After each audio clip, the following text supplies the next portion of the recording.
I mean, we're talking a lot about visuals and videos, and do you think there is still an interest from the consumer to read something that is relevant? Maria, what do you think? Definitely, the need is there. It's in a different way, though. Everyone will check their Instagram feed and Twitter feed and all the platforms that you go to get yourself up to speed with news or your favorite brands or your hobbies. And then publishing, whether that's written online or whether that's a magazine, this is what you would do on your weekend. This is when you're flying, you'd like the paper magazine to go through. So there is still space for that, but it's more of a luxury when you have a little bit more time experience that you still embrace it, but it's not your day-to-day way of getting your information. Yeah. And in terms of authenticity, we've touched on this a little bit about kind of being a brand ambassador or with, assigning someone like Kylie Jenner. Fleur, do you have any insights? I'm sure you've been approached by many brands as to how you can kind of make that work. When does it feel right? It's actually really easy. I get asked this time and time again, and the clue is in the last sentence that you said, when does it feel right? You know what I know as a creator, all of my content is based around what I like, what I'm wearing, what I rate, what I don't rate. It's kind of, I instantly know when a brand approaches me, do I already use them is the first question. And if that's a yes, no brainer, great, awesome collaboration. If I haven't heard of them before, are their products good? Like, you have to believe in it. And I think it's tricky now. There is so much awareness around kind of brand collaborations online, which is a great thing because the audience are so savvy anyway, they know what's going on, especially the young ones. But I think, it is tricky because there is quite a lot of kind of criticism, there's a lot of questions around it, like how can you be authentic whilst kind of collaborating, but it really is about finding the right people. From a brand's perspective, finding the right person for your brand, and from my perspective, like working with brands that I already use and I love, and in that sense, you are still creating something that's authentic, and it might even give you the opportunity to, do you have increased production budget? Do you have access to something you wouldn't otherwise have access to? And you can make cooler content together. And then I think when you're in that space, that's how you make the best content online that you can possibly make in terms of being a content creator collaboration with a brand. You have to offer the viewers something that they know is authentic, that isn't against what you normally do, but equally giving them something a little bit elevated. Not so elevated that it looks like an ad or it's like totally un-you, but something that nobody else has access to, or it's extra special, and that you've thought about them in the process and what they want to see, as opposed to just give me the money, I'll talk about the product. Yeah, so how does it usually work for you? I mean, you must want to have a lot of input into what you're doing. Maybe you can explain to people who perhaps haven't tried to sign someone like you before for something. What's the kind of process? Well, I do work with a management agency called James Grant, and I get approached by brands every single day. Usually, whether or not the interest is there or not is an instantaneous thing, like I said. But it's always a conversation. That's the main tip that I say. Just don't, whack down a script and a contract and say, will you do this for us? Get together, have a meeting, meet face to face and say, we want to work with you. What do you think? This is what we're planning for the next year or whatever. What do you think? What kind of content would you want to create around a specific launch or whatever you're working on? And just have that conversation, see if your kind of creative ideas match up anywhere, and then you're on to a winner if they do. And Maria, in terms of working with Kylie Jenner, is that something that, I don't know whether you can tell us this or not, but is it going to be a long-term thing or is it a short-term thing? We have been working with Kylie for about a year now on a few different campaigns. And I'm going to go back to what Fleur said, which I thought was very interesting, that not only the relationship needs to be organic, but you need to get the ambassadors involved and making sure you're all on the same page. So everything started with Kylie finding out about our Nib and Fab products on a photo shoot, and then Instagramming about them, and that made us all super excited. We saw that a lot of our customers were relating to that, and then decided to take that relationship further and make her a brand ambassador. We have been working with her for a year. There's a few other things in the pipeline. And what I feel very strongly about is brands should really be consistent. So when you decide to work with a brand ambassador, whether that's on a paid or whether that's on a exchange of product basis, it's great to find this one person or if it's a few people that will be your consistent ambassadors. The customers do not relate when you change people all the time and you go to one blogger this day and then a couple of months later a YouTuber. They can see through this process and they can see that these people are paid to represent you. So it works better if you develop a long-term relationship and find who represents you well better, who is relatable to your customers, and develop something that's longer term that works. And in terms of celebrity, Nick, you mentioned earlier, you were talking about if someone wears your brand, whether it's a rap star or an influencer, do you think that, you know, celebrities in the traditional sense are still as kind of potent in how they can influence sales, or do you think that that has slightly waned in favour of other people, or what are your thoughts on that? Yes and no. Yes, like there's always going to be that level of influence, and I think that that in the traditional sense, not so much. So I think that, you know, if you know, like Kanye gets, you know, well, Kanye doesn't wear anyone anymore. That's not a bad reference, but like Travis Scott is wearing Ada and Nick and gets packed in it. That's like, you know, that's like all well and good because you know, it means that like, we can, you know, use the images and post it or whatever. But it's, you know, nothing's like credited, and if there is no tangible link back, like there's more value in doing something like that with you know, on Instagram or on, you know, or like on a social media platform where there's like a closer connection to retail or to like e-commerce, whereas, you know, when you're working with a digital influencer who is specifically a digital influencer, then immediately you're already like closer to that territory. But the value that a celebrity adds in terms of like versus, like, there's obviously no offense here at all, but like the value that a celebrity or like you know, talent has as from an artistic integrity standpoint is slightly different, because that is what translates into like press and brand value, which is like so significantly different like on a wider context, because that sort of like leverages and builds your brand's like visibility in a completely different way, which might not be you know, an immediate conversion rate, but it is something that has like more longevity in terms of brand value. Okay, so I want to talk a little bit about content and commerce and the differences between Generation Z and Y. And Max, I wanted to ask you, because you guys obviously do a lot of data crunching and fathoming these things. You mentioned that Gen Z are like desktop, what desktop? What do you think are the other differences in terms of their shopping? Generations, as Generation Y right now is the generation spending most money online, and Generation Z will be that generation in 10 years, because the adoption rate of mobile commerce and so on and so forth is even higher within Generation Z than within Generation Y, because some of us still had to learn how to actually use that, while Generation Z is native to all of that, to all that environment. So that's why I think that is the most exciting, very exciting time. So Fleur, you mentioned that that audience isn't necessarily yours right now. I mean, 4-year-olds, probably a little bit younger. But have any of you kind of come across work where you are having to think about Gen Z yet? Or is it still in the future?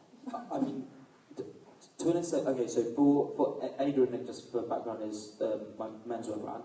But us, we have to cater to an older demographic because it's luxury, and you know, in terms of the people that can afford it, you have to kind of have a job. So that's important. But then at the same time, we do a lot of the kind of youth, or we appeal to a youth audience. But that's like a likability factor, and it doesn't necessarily currently like convert into sales for that generation. But it is something that it's an aspirational brand. So you know, Gen Z is like, oh yeah, sweet, that's awesome. I'd love to be able to buy that one day. And I think that's like super important, and that's, I guess, the way that we engage with it and we see it. And so, for example, if like a young pop star or like a younger rapper wears something of ours, then all of a sudden we like see this, like, or a YouTuber or like a big Instagrammer, we see like this influx of like kids that can't necessarily afford to buy the brand, but like think that it's cool. And so I think there's like that side of it is, I mean, you know, we all agree in this room that that's like hyper important in terms of you know, just brand engagement and brand awareness and like building that community from like the outset. But yeah, in terms of, I mean, I also just tend to get along with like Gen Z like really well. I mean, you know, when I say Gen Z, maybe the upper, like the older side of Gen Z, not like 4-year-olds or like 4-year-olds. But I like get along with them really well, and I think that it's just like maybe it's like part Peter Pan syndrome, part like just, you know, being able to like relate to that demographic and that audience and have like this mutual understanding of like what is like, you know, what is cool and what is youth marketing and what is like, yeah. So Maria, you must have girls around 18 and younger who are very interested in your brand. As you know, we have two brands. Rodial is a luxury brand, and we also have a younger brand called Rip and Fab. And our experience with the Gen Z generation has been since we started working with Kylie Jenner when she was 17-year-old. And her appeal starts from anywhere from girls that are 10 to 12, and it can go up to late 20s or even 30s. But her core audience is around that teen market. So in terms of how we address that, how we connect with that audience, we just keep on creating content. It's just having a certain person attached to it that appeals to them. And then what I have noticed from this audience is that they're very vocal. So when we connect with them on social media, if they don't like a product or if they've tried it and the pump has broken, they're very vocal. They tell you on Instagram. Whereas I feel some of the older markets, older generations, they would feel, oh, that's not something I should share, maybe I'll go to customer services. I feel that this generation feels the entitlement, that they're there, they're buying the products, they have an opinion, they're going to tell you what they think. So it's exciting to work with them, but it's also it's very dangerous at the same time. So you just mentioned about creating content with Kylie Jenner. How do you create the content to sit alongside commerce? What's your format?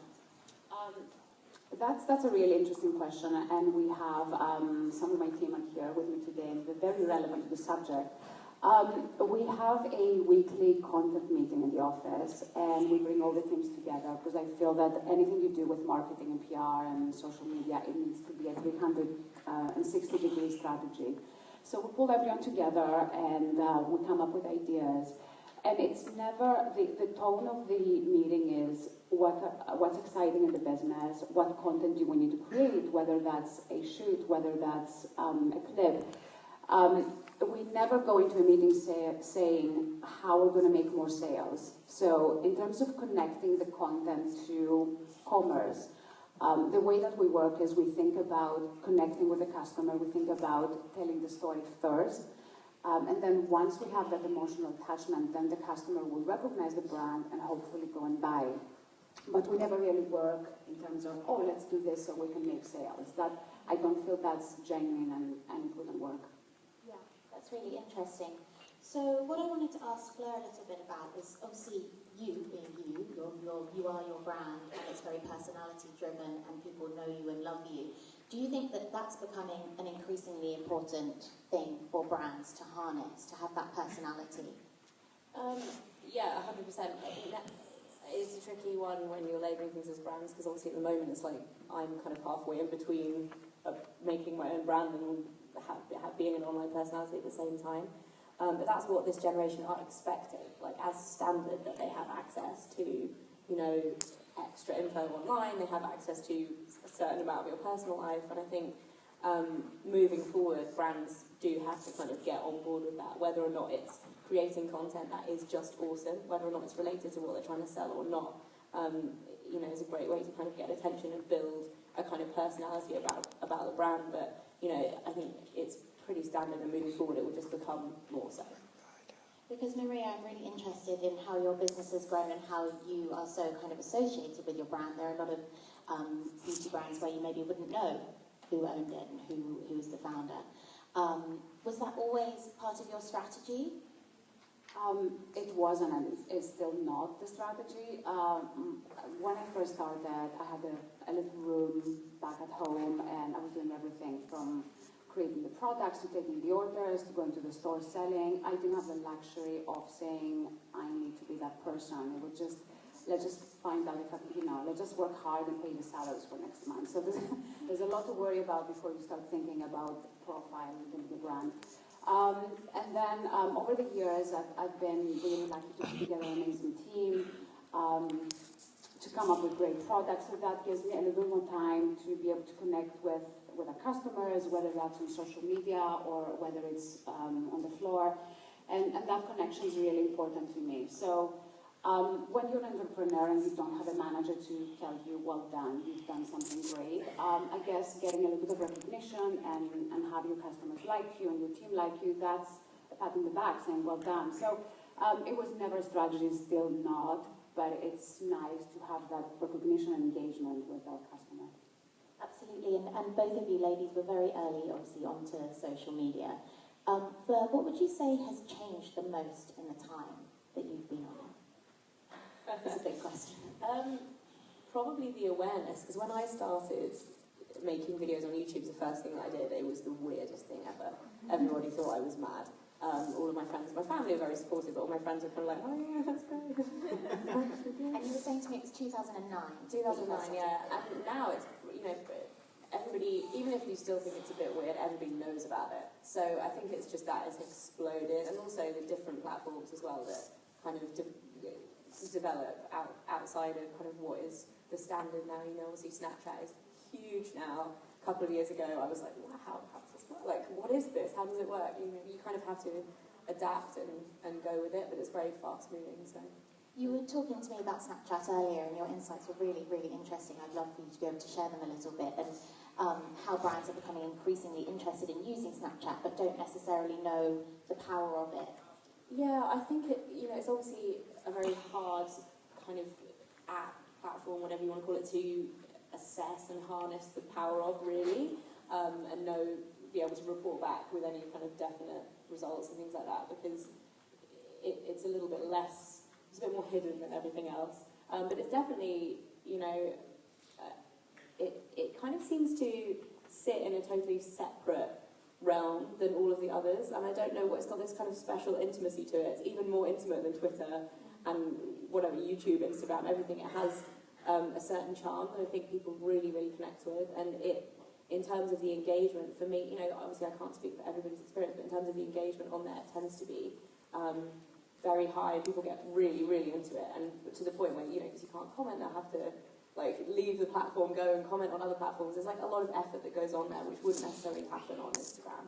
So it is very powerful, and I think over the next few years we're just going to see more and more kind of brands start to understand that and kind of take it and see it as being, a safe kind of platform to work on, as well as collaborate with influencers on. I just wanted to add, because I love Snapchat. But what I was saying, or what you were saying, Snapchat is definitely the most engaging.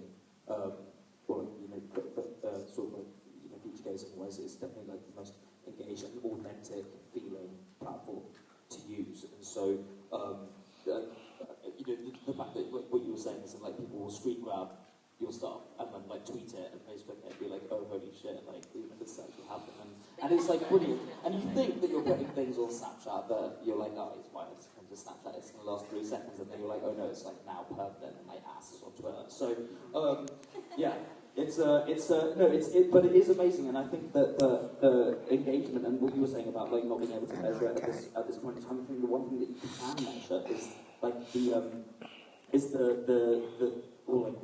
or start to learn to measure is the fact that that level of authenticity and that personal connection between you and your fans is. It's just it's one of the best things about the internet, really, is the pace and the access that you have. Both, it's a two-way street. They help me out, and I'll respond to them. It's great. It's a relationship. I'd love to know from all of you what you think the kind of single most difficult thing is in bridging the gap between content and commerce. So, Nick, shall I start? The thing is that the platforms that are popular are the ones that originally started as being more authentic, so something that has that immediacy, so like Instagram or Snapchat, and none of those have got clickable links, so it's like that's kind of the beauty of it, is that what was once editorial is now, you know, like, it's branded content. So like, you know, for example, even if you know, like a major artist puts a selfie online, that's still like branded content to a certain extent. Whereas like the idea of editorial doesn't really exist anymore on social, and I know that's quite a big statement, and probably some of you will argue with me on it, but unless you are an editorial platform by trade, it doesn't exist. So it's because it is there to like drive, you know, numbers or awareness or whatever, and so it all like feeds back into the retail model, no matter what you're selling, whether it's music or fashion or like you know, like personal brand or whatever. That's kind of the beauty of what like Snapchat and Instagram are, is because they are like, you know, like not clickable. Whereas if you're looking at like Facebook and Twitter, then like commerce is like much more like much better integrated. So for example, on a Facebook like page, you can have a shop now tab. Whereas on Instagram, that's not the priority unless you're buying sponsored posts, and then you can have like that clickable, then it becomes like, you know, like clickable. Well, I actually wanted to, I'll come back to my other point in a second, but Max, I wanted to ask you about Instagram. Should they introduce clickable kind of shopping opportunities? Is that going to just change everything as we know it? So obviously, yes, it would be interesting for a lot of businesses to do more on Instagram. But on the other side, it will be a challenging platform, I think, to monetize, especially if you think you will get direct returns out of it. So I think it's a platform where people do not go when they have a concrete purchase intent. They go there for inspiration.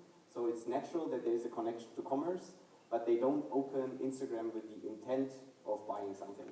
So I would not bet a business on making performance marketing revenue or ROI-based marketing on Instagram, but will it be one part in the marketing arsenal, basically, in the instruments? For sure. It's a hell of a platform, everyone is there, so it would be great if they offer more tools. We'll see. And Fleur, I wanted to ask you about shoppable videos. Yeah. How do you feel that that's kind of moving into the future?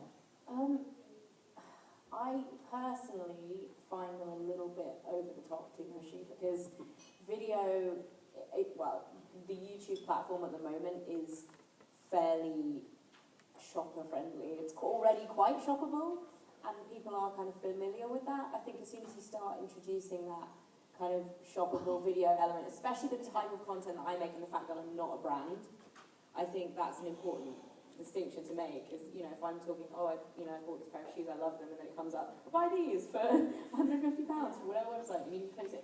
It's over the top, and I think it does damage authenticity. For brands, I think it's more of an interesting, for their own content, more of an interesting kind of proposition in terms of sales and moving forward. But for me, I think, you know, having the opportunity to link it on the same page is great. It's just powerful enough to get people there, get people shopping if they want it, but it's not pushy.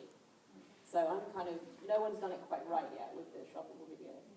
Interesting. I just think, sorry, just to add, it's something that brands have to tread really carefully on, especially now, because consumers are becoming more and more disillusioned the more like shoppable things seem, or more like, you know, advert-driven things are. It's like that switch between, it's finding that balance between like editorial and advertising, and that's what, like, you know, what Maria was saying earlier about like finding that balance, and how, like, you know, you treat yours as like a, you know, you don't like push for sales, but it's all about like brand and brand awareness. I think that's like all well and good, but then, like, if you have a look at Instagram at the moment, the frequency of adverts is every like 4 to 10 posts. So you're getting sponsored adverts in your Instagram feed, no matter who you are, every 4 to 10 posts, which is quite a lot now. I keep getting 60s plus life insurance. Who are you following, James? What are you following? I follow fashion people.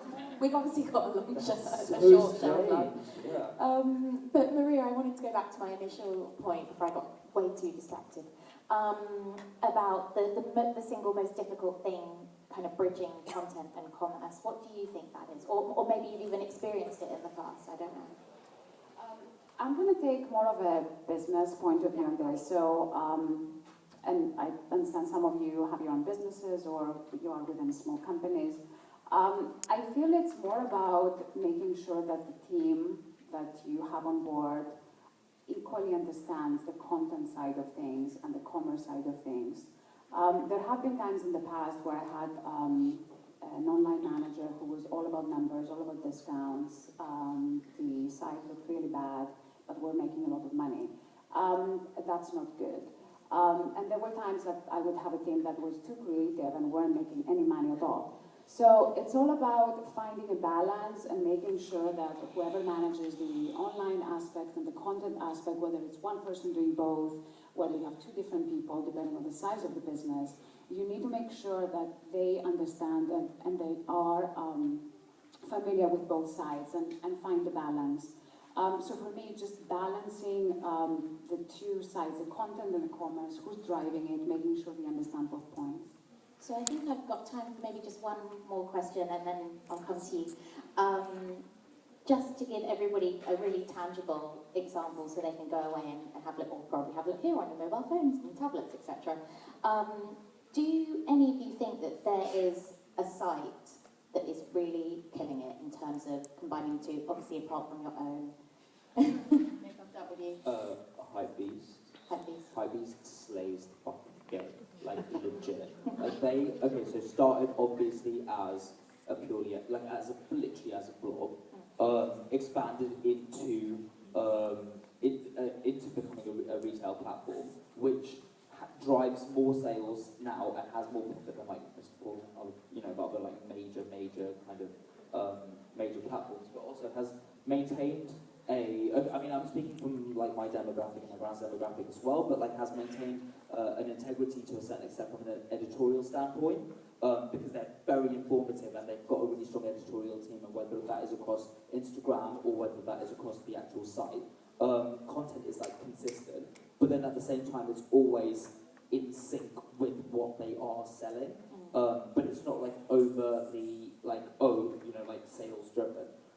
They've also managed to broker and equitize with United Partnership deals, and expanding and doing the whole like reverse like blog becomes print magazine thing, which is great. Like about 2013, 2014, loads of like successful digital platforms launched print publications just so that they could get the ad revenue from like the basic advertising old people who have no fucking clue that digital is the future of retail, and then they're still like buying like £70,000 print ads when they shouldn't be doing that. I think it's also still has that kudos. Yeah, it's a kudos thing, but then like it's just like old school. It's just like old school business, but it's the most frustrating thing. But like people like me and Flo just probably being like robbed blind for half the collaborations that you do, because there's always some like old school like print advertising person who is like, oh yeah, like let me buy like a £70,000 page in like Sunday Times style, which adds like not even close to the ROI that they should be getting from like a digital partnership.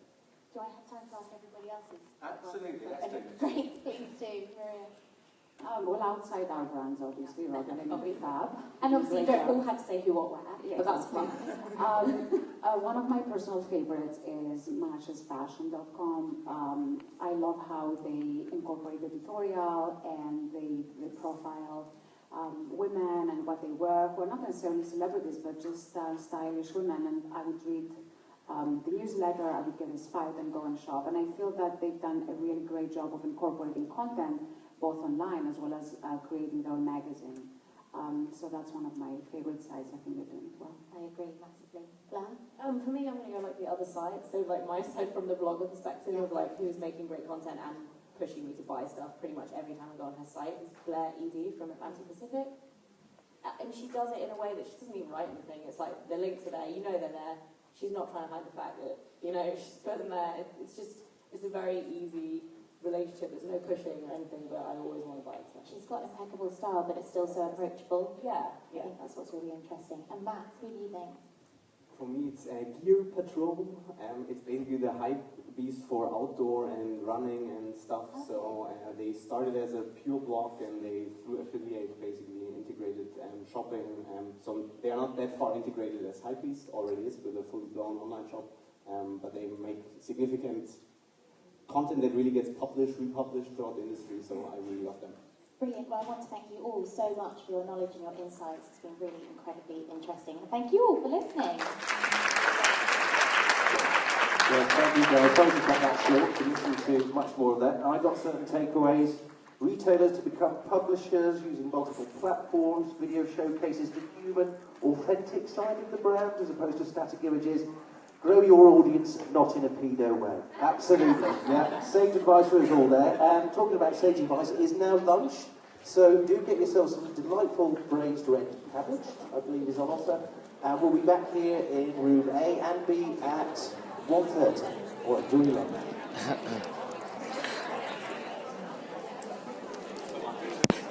Sorry. Hannah, just before you go, can I had some email questions for you four guys from Delortae agency, and including you, Hannah. So if I could just quickly ask the question, that would be fantastic. Okay, so streamers, here we are. We last got the panel. Very, very quick question. Fleur's over there. Hannah from Who, What, Where, and of course we've got Adnet. But the question is, recently, Burberry did Snapchat, their spring-summer collection, followed by Fendi. Do you believe that this may dilute the exclusivity of a luxury brand by putting its content on digital media that way? So democracy in fashion is probably one of the biggest developments in our industry over the past decade. It's just another part of that. You know, it's not the same as actually being at the show and having the experience. But it does mean that their audience gets to be a part of things, which is what we're already doing through Instagram, Twitter, our live feeds of the show, our show reports will go up straight away rather than 6 months later. I don't think it dilutes a luxury brand, especially one that is as spirited and forward-thinking as Burberry, or, you know, you've got Karl Lagerfeld at Fendi, and he wasn't onto the latest social media thing. I think we should all be worried. I think it's the difference between B2B comms and B2C comms, and so a lot of luxury brands are now realising where the majority of their sales are coming from, and that is direct from consumers. So it's cutting out the middleman channels of intermediate retailers and press as well, unfortunately. Yes. That's what is being sidelined when the brand does an exclusive on Snapchat direct to consumers. Would you be looking that way for your brand? Would it be something that you do regularly or just? I wouldn't move that much. I would, in an ideal world, I think any brand and any CEO that you speak to will say, if we can sell directly to consumers, margins are higher. Right. It's like a more authentic connection. Right. Because the consumer, having that relationship with the consumer guarantees a stronger messaging for your brand. Right. So from a retail perspective, then when you're going to buy at a retailer. I understand. From a standpoint, when you're speaking to a brand, to a consumer directly through social media, that level of engagement and authenticity is much stronger than when you're doing it by press. Absolutely perfect. Thank you so much for taking the time to speak to us. One of our favourites there. We're just going to see if we can get an opportunity to ask Fleur the same question. I see. Sorry to interrupt, guys. Just.